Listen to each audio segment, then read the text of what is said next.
ప్రేమించేదన్ అధికముగా ఆరాధింతున్ ఆసక్తితో నా మనసుతో ఆరాధింతున్ పూర్ణ బలముతో సేవించేదన్ పూర్ణ మనసుతో ఆరాధింతున్ పూర్ణ బలముతో సేవించేదన్ ఆరాధన ఆరాధన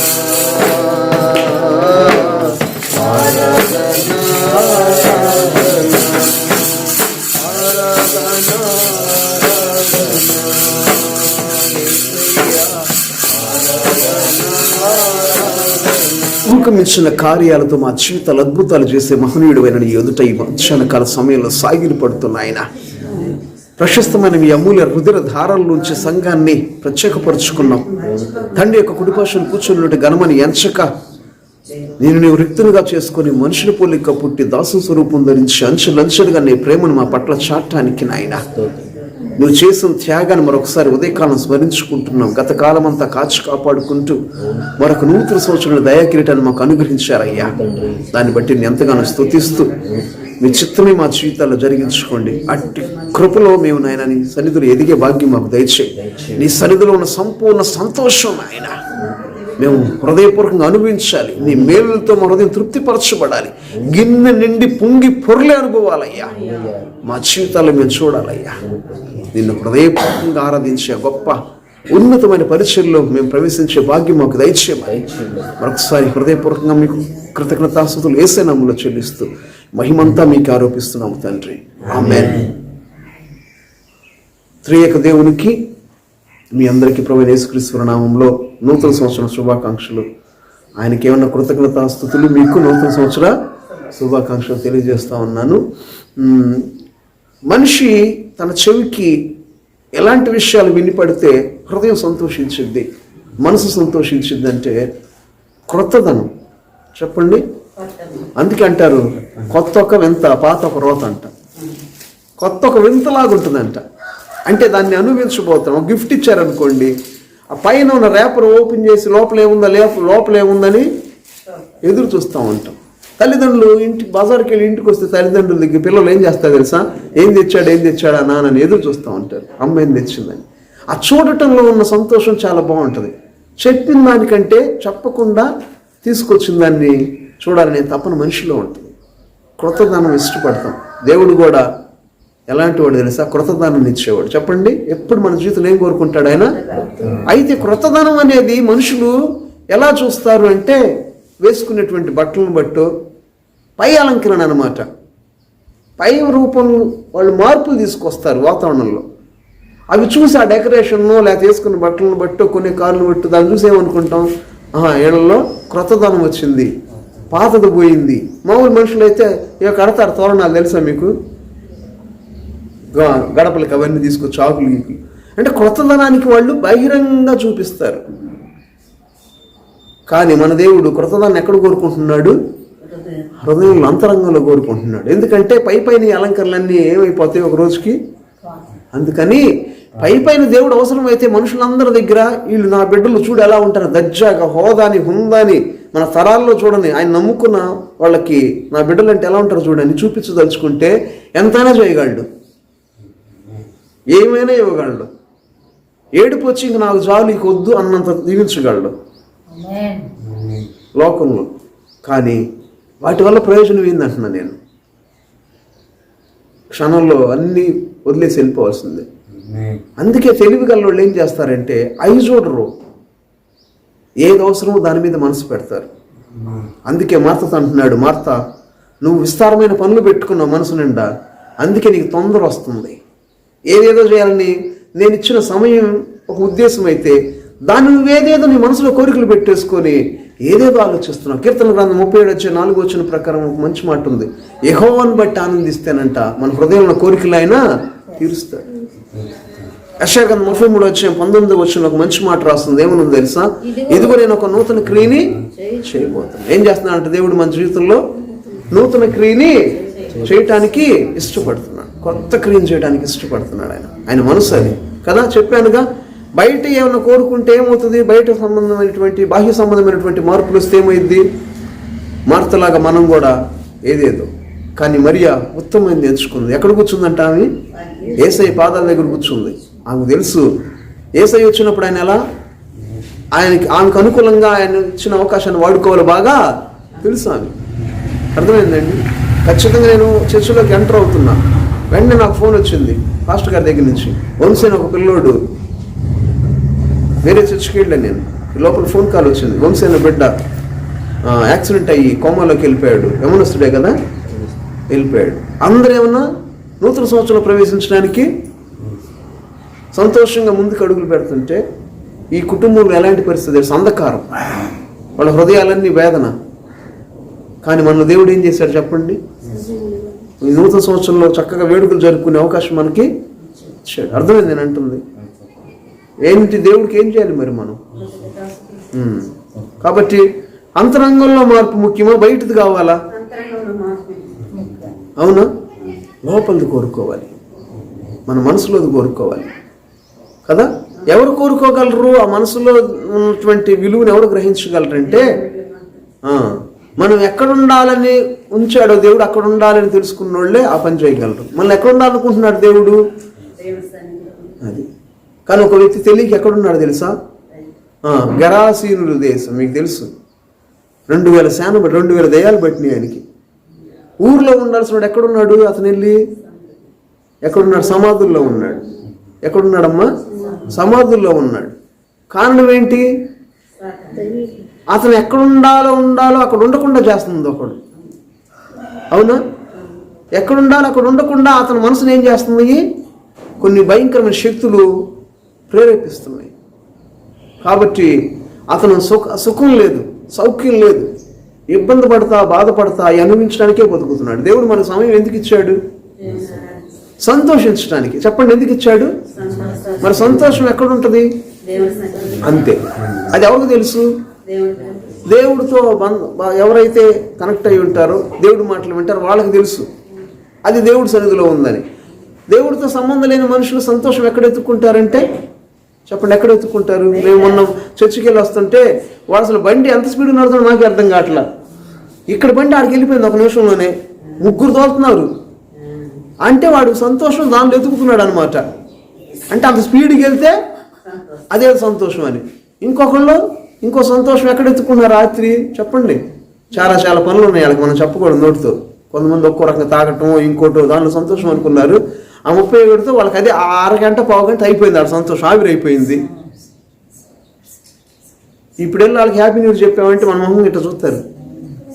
వాళ్ళ దృష్టిలో హ్యాపీ న్యూస్ అంటే అయ్యి. కానీ మనకి దేవుడు ఇచ్చే సంతోషం ఎలాంటిది చెప్పండి? ఎలాంటి సంతోషము అది కదా, బ్రతికినంత కాలం కూడా. అందుకే కీర్తనలో చూడడం అంటాడు, ఏమంటాడు తెలుసా? కాగా నా జీవిత కాలం అంతా ఆయన నామాన్ని స్తుతిస్తా. ఇంకో చోట అంటాడు, దినమెల్లా, అంటే రోజు మొత్తం కూడా నా నోరు నీ కీర్తిని, నీ ప్రభావాన్ని వర్ణించడంలోనే సరిపోయింది అన్నాడు. ఏం చేస్తాడంటే ఆయన ఒక రోజు ఎందుకు కోరుకుంటాడు తెలుసా? ఆయన ఎందుకు కోరుకుంటాడు? దేవుడి నామాన్ని ఆరాధించడానికి, గణపరచడానికి, ఆయన మంచితనం అంతా మనసంతా నింపుకోవటానికి, ఆ నింపుకున్న మనసులో ఉన్న ఆలోచనలను దేవుడి దగ్గర విడుదల చేయటానికి సమయం ఖర్చు పెడతాడు. ఇక అలాంటి అనుభవాల్లోకి ఎవరైతే ఎంటర్ అవుతారో వాళ్ళకి ప్రశాంతత తప్ప ఏముండదు. ఇక దేవుడు మంచితనం గురించి ఆలోచించి దేవుడు మంచితనాన్ని తిరిగి దేవుడితో చెప్పగలుగుతూ ఉంటే, మాటలను వాడుకోగలిగితే, సమయాన్ని వాడుకోగలిగితే వాళ్ళ చుట్టూ ఏమొచ్చి ఉంటుంది తెలుసా? ఏమొచ్చి ఉంటుంది? సంతోషం వచ్చి చుట్టూ మంచు కనుక ఉదయం వచ్చి ఆవరించినట్టుగా వాళ్ళ చుట్టూ ఏముంటుంది చెప్పండి? సంతోషం ఉంటుంది. అవునా? మీకు తెలుసా, కొన్ని పశువులకి దూరం నుంచి తీసుకొస్తారు మేత. బయట నుంచి తీసుకొచ్చే మేత అయితే ఎంత వేయగలరు? దాని ముందు కొంత వేస్తారు. అదే మంద పొలం అనుకోండి, ఎక్కడ తోలితే ఏమవుతుంది? దాని ఇష్టం ఇక చుట్టూ ఉండిద్ది దానికి, ఎటు కావాలంటే అటు కదా. కాబట్టి మన సంతోషం ఎంత ఇస్తున్నాడు దేవుడు చెప్పండి? ఎంత తెలుసా? డబ్బులు ఉండాల్సిన అవసరం లేదు, ఆరోగ్యం ఉండాల్సిన అవసరం లేదు, వయసు ఉండాల్సిన అవసరం లేదు, బంధువులు ఉండాల్సిన అవసరం లేదు, ఆస్తులు ఉండాల్సిన అవసరం లేదు. అది చెప్పడానికి వీలు కానీ సంతోషం ఇస్తాడంట దేవుడు మనకి. చెప్పండి.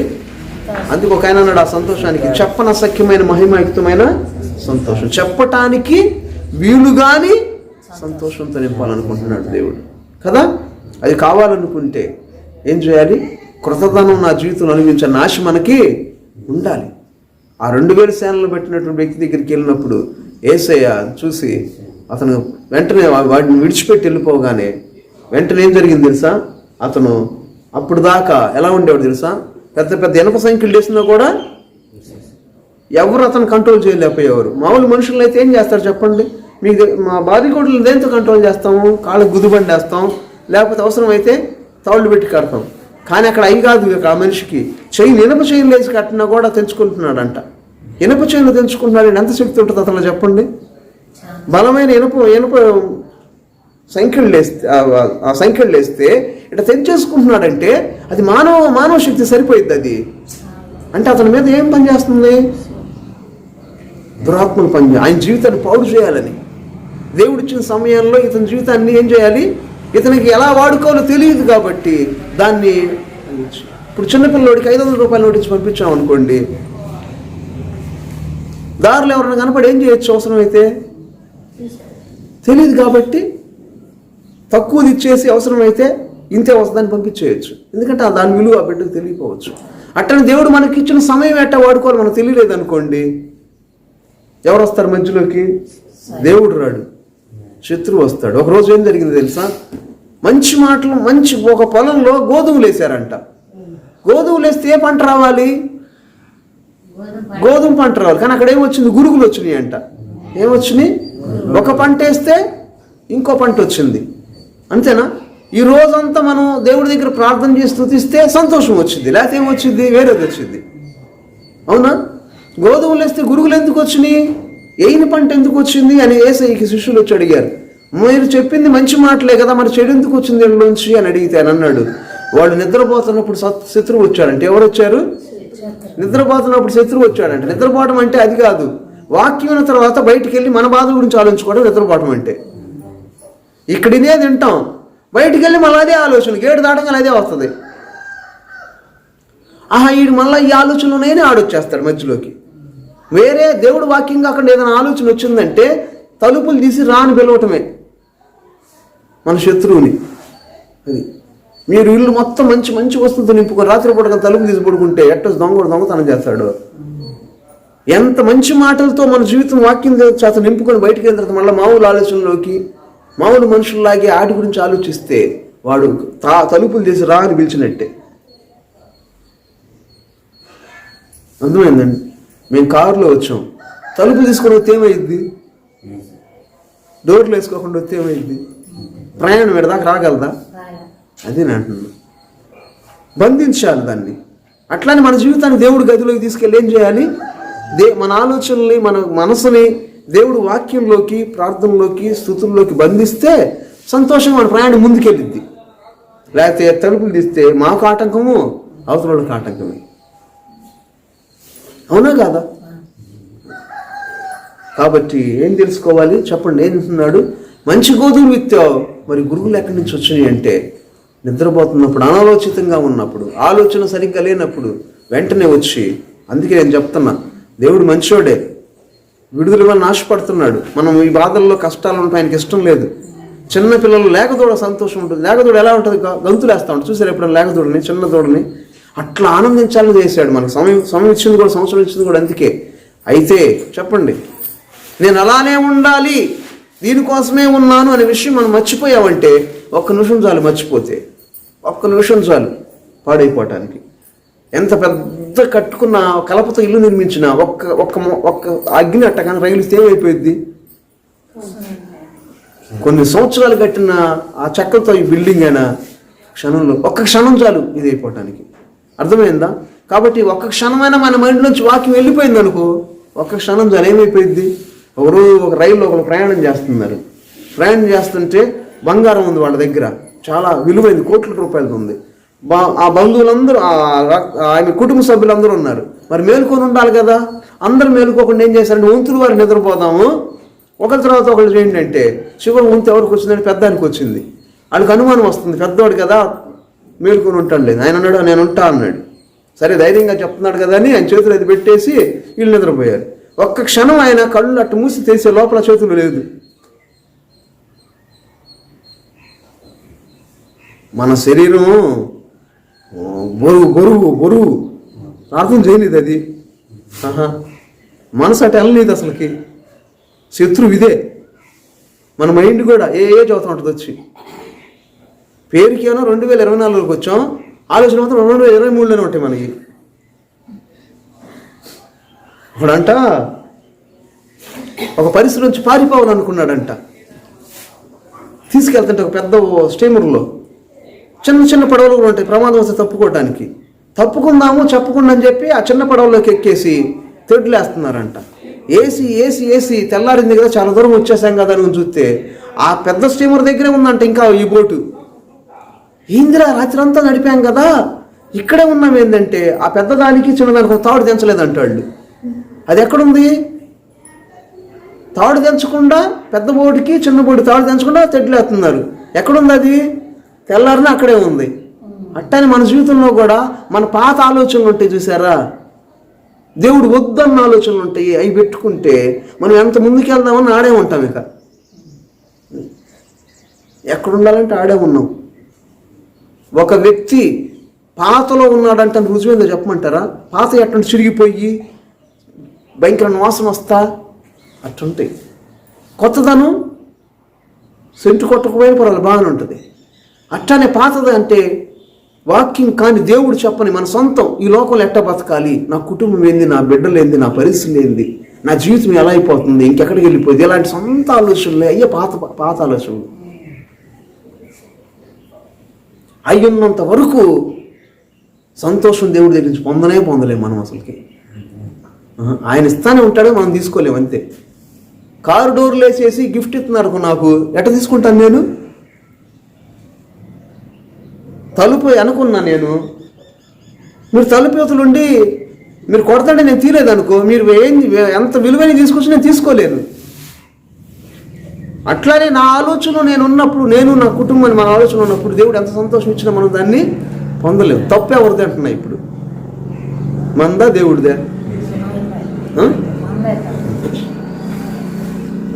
ఆమె కొంచెం ఆలస్యంగా వచ్చింది, అయినా కొంచెం వాక్యమైనా కొంచెం వినగలిగింది.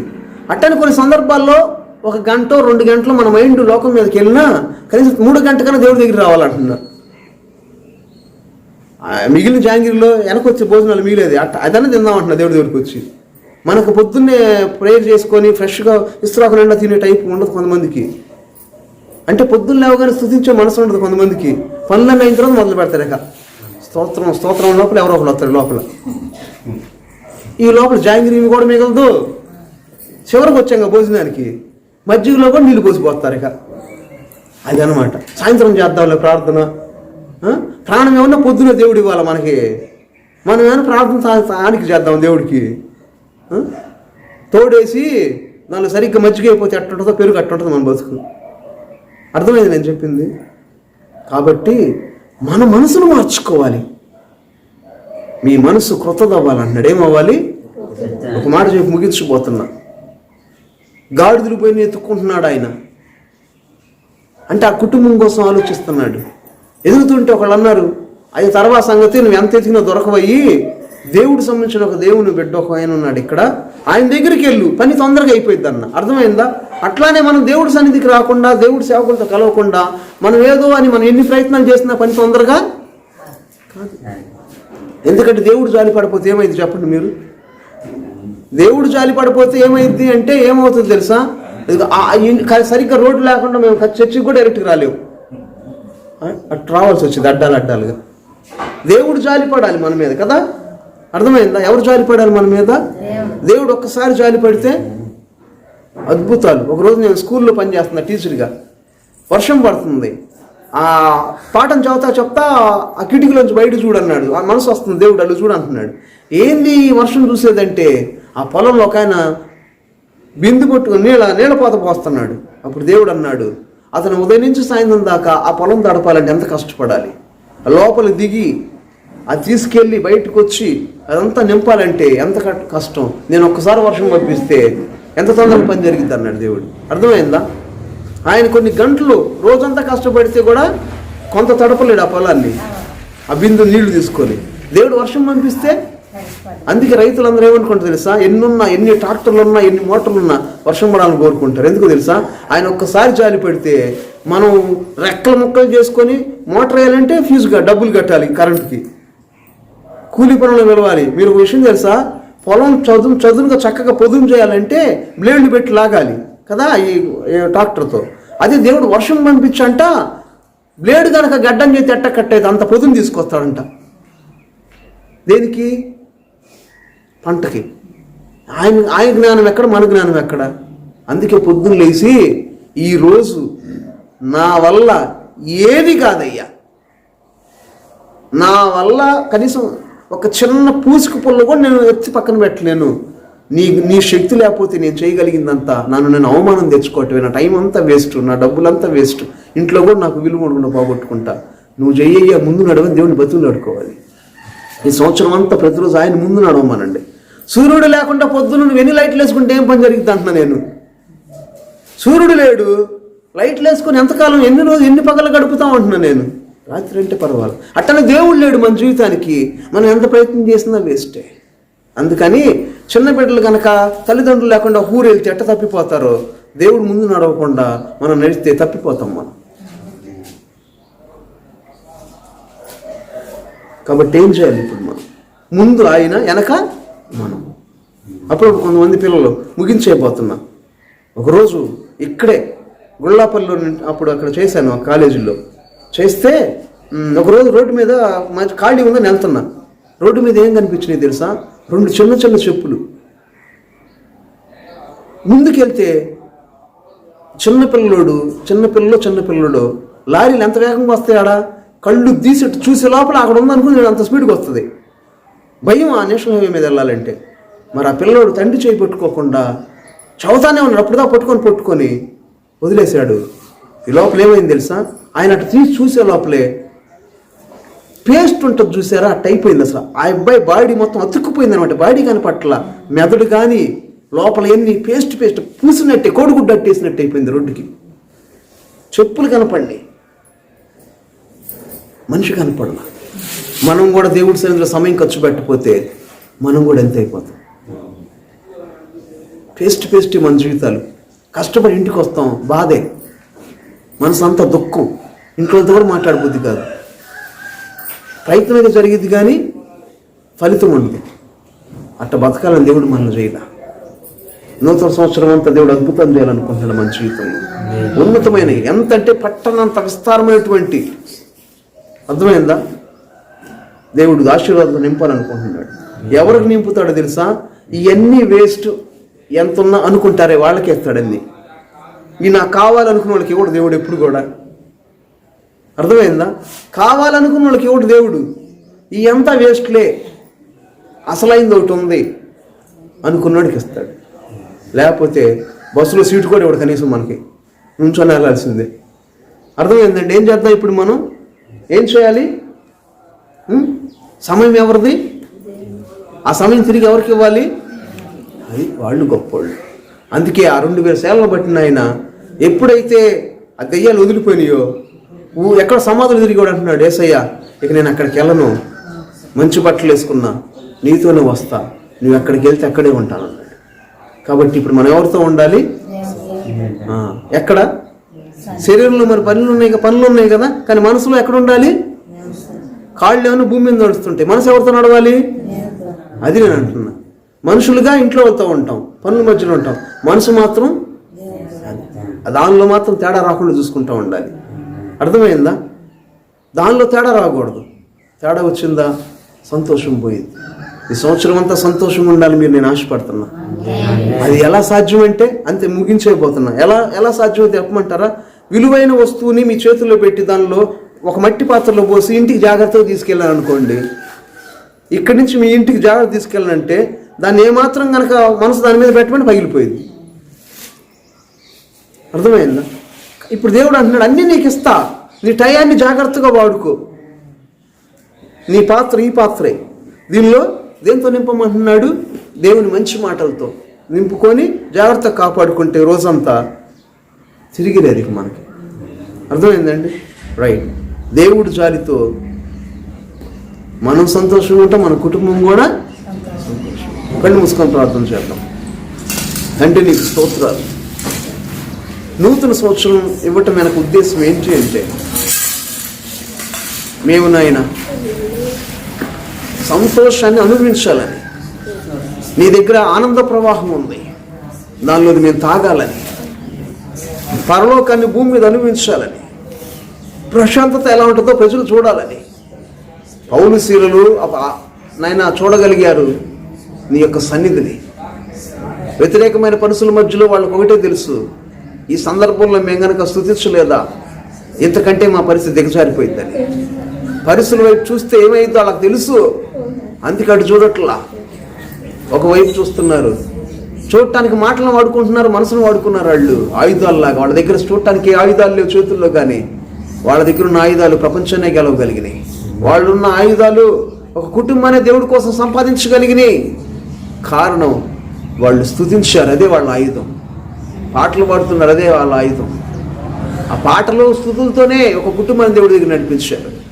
కాబట్టి అనేక మందికి దీవెనకరంగా ఈ సంవత్సరం నీవు నేను ఉండాలి అంటే స్తుతించుదాం. పరిస్థితులు వద్దు, అవి ఎప్పుడూ ఉంటాయి. బహిరంగంగా అలంకరణ అది క్రొత్తదనం అనుకుంటే అది మనల్ని విడిచిపెట్టి వెళ్ళిపోద్ది కొద్ది రోజుల్లో. కానీ అంతరంగంలో అలంకరణ శాశ్వతమైంది. లోకంలో లాజరు అనే వ్యక్తికి తినడానికి తిండి కూడా లేదు, కానీ అంతరంగంలో మంచి అలంకరణ ఉంది ఆయనకి. అందుకే ఆయన లోకయాత్ర ముగిస్తే దేవతలు వచ్చి తీసుకెళ్లారంట. అందుకే వాక్యం సెలవిస్తుంది, క్రీస్తుతో పాటు మీరు లేపబడితే పైనున్న వాటినే వెతకండి. ఏవి మాన్యమైనో, ఏవి రమ్యమైనో, ఏవి ఖ్యాతి కలిగినవో, ఏవి శ్రేష్టమైనవో వాటి మీద మీ ధ్యానం ఉంచండి అంటున్నాడు. మనసు దాని మీద పెడతావా? నువ్వు యేసు రక్తంలో కడగబడ్డావు, నువ్వు ఒక ప్రత్యేకమైన వ్యక్తివి. ఈ లోకానికి నీకు సంబంధం లేదు. లోకం తన ప్రయాసతో ఎదగాలి, కానీ నువ్వు దేవుడు కృపతో ఎదుగుతావు. నాటని తోటలు కట్టనీళ్ళు ఇచ్చే దేవుడు ఆయన. నువ్వేదో కష్టపడి ఏదో సాధించుకున్న తక్కువ స్థితిలో లేవు. దేవుడు నీ తండ్రి, నీ పోషకుడు, ప్రతి విషయంలో పట్టించుకునేవాడు. ఆయన జాలు నీ జీవితానికి ఏదైనా సాధించగలవు. అందుకని అంతరంగంలో ఒక విలువను కాపాడుకో. సమయం మొత్తం తిరిగి ఆయన చేతికి ఇవ్వడానికి ఇష్టపడు. శరీరంగా అనేక మధ్యలో ఉంటే ఉన్నావేమో, కానీ అవసరాలను బట్టి మనసులో ఆత్మలో దేవుని చోటి ప్రతి క్షణం దినమెల్లా ఆయన నామాన్ని గణపరచడం గురించే మనసును కేంద్రీకరించు. అద్భుతాలు చూస్తాయి ఈ ప్రపంచంలో. అలాంటి నీ వల్ల అనేక మంది అద్భుతాలు చూడగలరు. అది ఆశించి ఆ ఫలాలు ఫలించడానికే దేవుడు మనకు నూతన సంవత్సరం ఇచ్చింది. తండ్రి, శ్రేష్టమైనటువంటి అనుభవాలు మా జీవితాలు చూడటానికే కృత సంవత్సరం ఇచ్చావు. కనుక మేము నాయన ఆ కృతదాన్ని మనసులు నింపుకోవాలి. కృతదానం లోకంలో వస్తువులో లేదు, బలం లేదు, శక్తులు లేదు. అది కొన్ని గంటల పరిమితి కలిగింది. కానీ నీ వాక్యంలో జుంటి తినదారుల కంటే మధురమైన నీ వాక్యంలో నాయన పరలోకంలో సంతోషాన్ని, శక్తిని నింపగలిగే స్థుతుల్లో, మహిమలో మాకు ఆ సంతోషం ఉంది నాయన. నీ సన్నిధిలో ఉన్న సంతోషం మొత్తం తేనె తుట్టులో ఉన్నటువంటి తేనె మొత్తాన్ని పీల్చి మొత్తం తాగినట్టుగా ఈ సంవత్సరంలో ప్రతి చిన్నదంతా మేము తాగాలయ్యా, అనుభవించాలి, తృప్తి పొందాలి, ఆరాధించాలి. అట్టి కృప మాకు దయచేసి మహిమ పొందమని కూడి వచ్చిన కుటుంబాలని మీ చేతులకు అప్పగిస్తున్నాం అయ్యా. నీ సన్నిధిలో కూర్చున్నప్పుడు తిరిగి వెళ్ళేటప్పుడు ఒటి చేతితో వాళ్ళని పంపలేదయ్యా. ఆకలితో వెళ్తే మూర్చిపోతారని తెలుసు. అందుకే వాళ్ళకి శరీర సంబంధమైన ఆహారం కూడా ఇచ్చావు. బిడ్డలు ఇంతవరకు నీ వాక్యం విన్నారయ్యా. ఏంటో నీ ఉద్దేశం ఏంటో తెలియజేస్తే వినటానికి ఇష్టపడ్డారు, ఆసక్తి చూపించారు. మొదట నీ రాజ్యాన్ని వెతికారు కనుక వాళ్ళ హృదయంలో ఏం కోరికలున్నాయో మీకు తెలుసు నాయన. కుటుంబంలో ఏం అవసరాలున్నాయో మీకు తెలుసు. వ్యక్తిగతంగా మీరు జీవితాలు ఏ అవసరం ఉందో మీకు తెలుసు నాయన. ప్రతి అవసరం మీరు సంధించండి. హృదయపూర్వకంగా మొరపెడుతున్నాం మేము నాయన. వీరి జీవితంలో సమస్య అనే పరిస్థితికి తావు లేకుండా, చోటు లేకుండా చేయండి. యేసు నామములో దేవుని బిడ్డల జీవితాల్లో దేవుని చిత్తం కాని ప్రతి వ్యతిరేకమైన పరిస్థితులు లయపరుస్తున్నాం.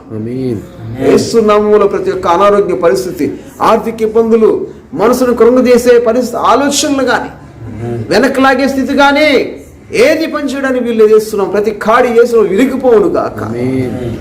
అయ్యే సంవత్సరం అంతా దయాకిరీటం అనుభవించడానికి సహాయం చేసి మహిమ పొందమని, మహిమంతా నీకు ఆరోపిస్తూ యేసునామములో కృతజ్ఞతాస్తుతులు చెల్లిస్తున్నాము తండ్రి.